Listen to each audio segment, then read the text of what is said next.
பெத்து கொடுத்தா வளர்த்து கொடுக்க போறீங்களா? புதுசா கல்யாணம் ஆயிட்டு குழந்தை பெத்துக்காம இருக்கிறவங்கள பார்த்து கேக்குறீங்களா? உங்ககிட்ட தான் நான் கேக்குறேன்.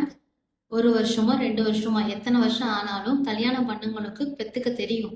பெத்து கொடுத்தா நீங்க வளர்த்து கொடுக்க போறீங்களா? இல்ல இல்ல.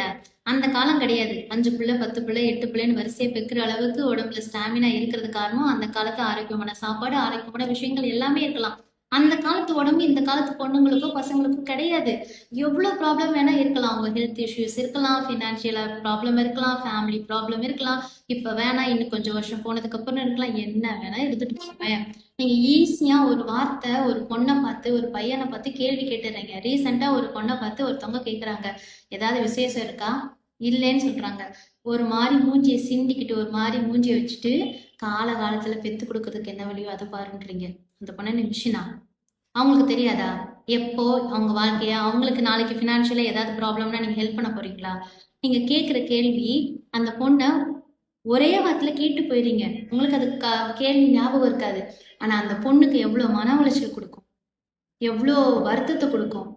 ஏதோ கொலை குத்தம் பண்ண மாதிரி எங்க போனாலும் இதையே கேட்பாங்கன்றக்காக கூனி குறுகி எல்லா இடங்களுக்கும் போகாம எத்தனை பேர் இருக்காங்கன்னு உங்களுக்கு தெரியுமா?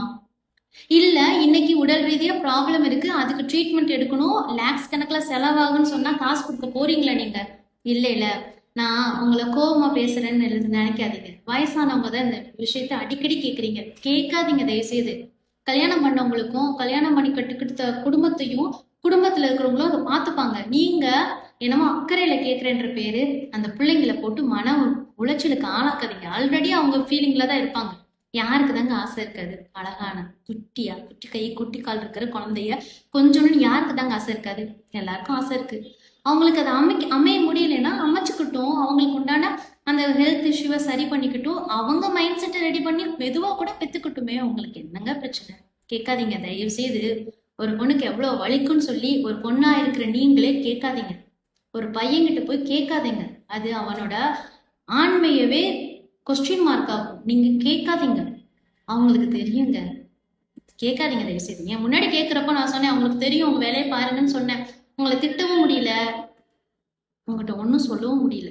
அந்த காலம் இல்லைங்க இந்த காலம். யாருக்கிட்டையும் போய் இன்னும் பெத்துக்கலையான்னு நீங்க ஒரு அருவருப்பா மூஞ்சி வச்சுட்டு கேட்காதீங்க.